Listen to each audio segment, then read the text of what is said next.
Okay, Ariel. Good to see you again. Welcome back.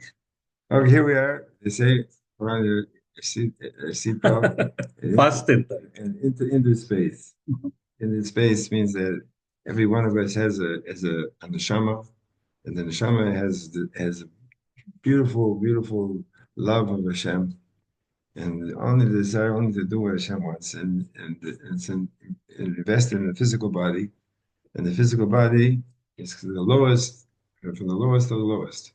As we know that when the first person was created, so he was created from the dirt, and he was originally with immovable, and then afterwards he received the neshama, was blown into him. So it's explained in Chassidus, why is it like that? Why did all the animals of the world were not created that way? All the animals of the world were one shot. The body and the soul were created the same moment. Whereas with a person, it's not like that. Person is the first had a body that didn't move, an inanimate object, and afterwards the Hashem blew into him a soul.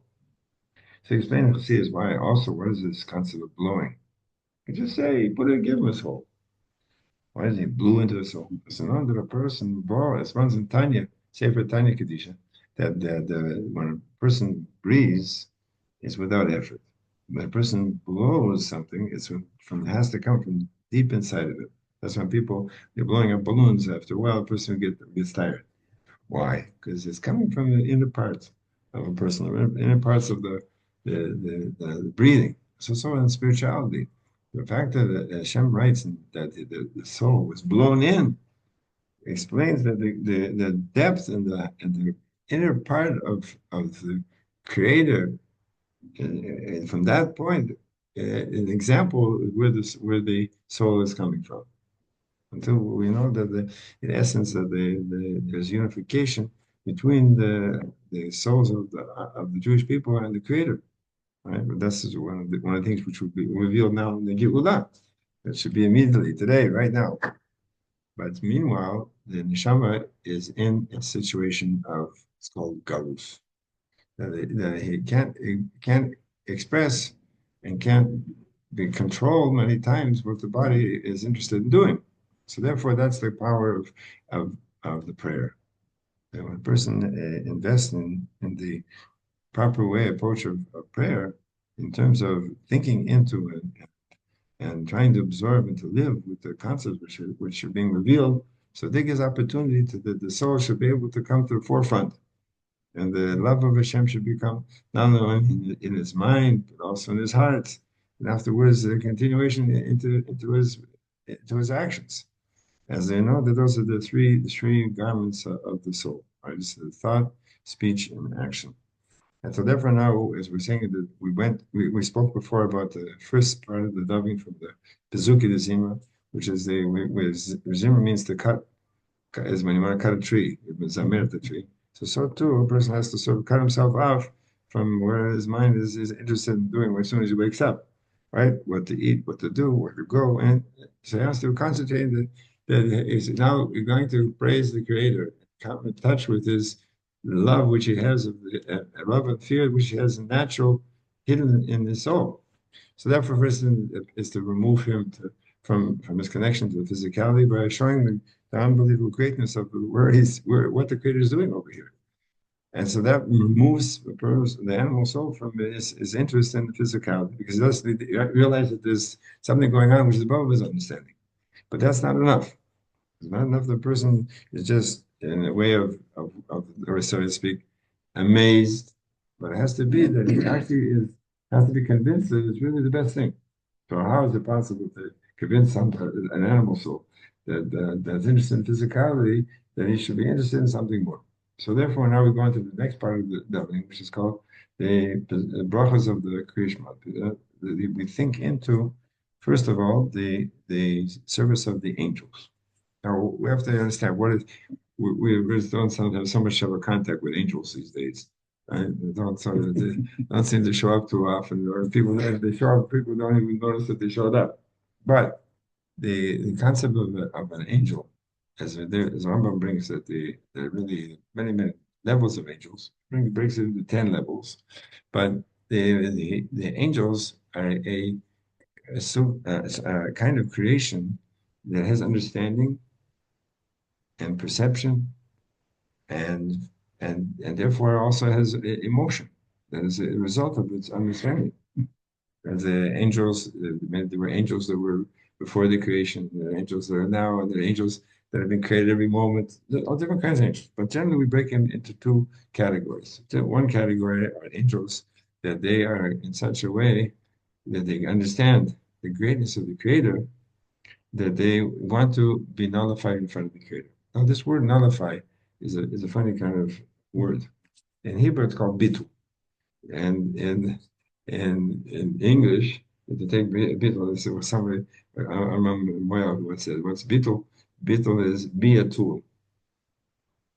In other words, they are a creation which automatically senses that their purpose of what they were created for. In other words, they perceive they understand and they understand that there's a creator. They understand that there's the will of the creator, and they understand that the best place to be is being close to the creator. So therefore, they're constantly going out of their limitations to be able to come close to to the revelations of the creator. Of course, they can't unify with the creator himself, because the creator himself is not defined by any form of creation. Right? Is what I call it, omnipotent, is no form, but therefore, but his places of revelation, higher revelation of the creator is a place where there's more revelation. A place which is a lower place in the world, I mean, there's less revelation until we get to the physical world, where this world you can contradict the truth of the Creator. As we say, that the physicality does not call out that there's a Creator, right? So therefore, the angels are constantly in a way of wanting to unify themselves with their source, because they realize that the very fact that they're created, they're not in their source, so they want to go back to the source, and that's a better place to be. So therefore, they break into two kinds. We call them, those are called the Srafim. That they want to go back to the source, that they completely become burned up in their desire, right? As we say, it's difficult to understand the physicality, but a certain example, maybe you might understand that there's certain people that they're so involved in a certain idea that nothing else in the world is important. So to speak, they're burned up in a certain concept, and that's it. Nothing else nothing else is important. So too, that these angels, they're so involved in the greatness of the Creator that they're completely, there's nothing else in their whole lives. It's only the Creator. Srafim. Then you have the what's a Chayes Kodesh, that they are on a level, a lower level, and they understand the greatness of the Creator, and they understand that because they're created in more creation is more separate, so they can't, so to speak, get out of the situation where they are, and they know the situation where they are is not true, and so therefore they call out that Hashem should have mercy on them, and Hashem should reveal Himself on top of them, because since they can't get out of the place where they are, so Hashem should reveal Himself where they are. That's the Baruch for the Hashem Yimkom. Hashem should be revealed in the world in the level of Malchus, and therefore once it's revealed in the level of Malchus, it can be revealed even more in the worlds. So they have constantly, these angels are working the whole day long, and they're singing, and so therefore you tell the animals, so you should know that you know where you come from. You come from the same family. That's where you're, so to speak, it's family. An example. This so to speak, where your great grandfathers. That's what they're busy doing. So you shall know that it's not far away from you. You have that's where the animal source, because we know that the angels, right? Really, there's what's called the chariot. Chariot. There are four different kinds of animals, and all the animals in this world, they have a source in the chariot. On top of the chariot, there's the form of a person, which the form of the person is the revelation of the Creator. as we know that the tzaddikim, holy people, they have the same, so to speak, image of the as the person who is on this chariot they have in in the physical world. And that's what it says. The angels by the same thing is in the Gemara and Cholet, that the angels of the and Yaakov's dream, the angels going up and down, was that they were going up and say they saw the face of the person on the chariot, and then came down. They took a look at his face and said, "Look, it's the same face. It's the same face." So that's where going up and down because it was amazing. How could it be that such a thing is in the physical world? Because we know that by the tzaddikim that they have the way that they live their lives is in counterpart to the way it is in the higher worlds.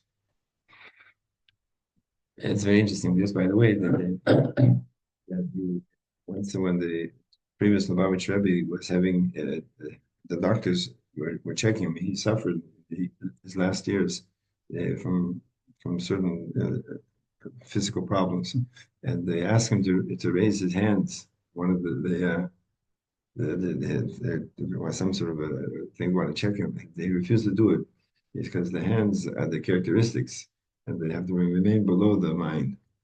So he wouldn't really lift up his hands. And so yeah, everything that according to the way it is in the higher worlds, that's the way they live in the lower worlds. Okay, so that's so to speak as a preparation. That not only should the animal soul have the amazing, unbelievable perception that he doesn't understand anything, that what's going on over here, but he's also realized that it's not so far away from him. That he has a source in it. So it's possible for you to understand something. What's the next step? Next step is the second blessing of the creation model we go into of the great love that Hashem has for all the Jewish people and how much he brings us close. And this prepares us for the Shema Yisrael. And then the Shema Yisrael, right, we now think into the fact that there's nothing else but the Creator. Now, such a concept is only really acceptable to the soul, holy soul of a Jew.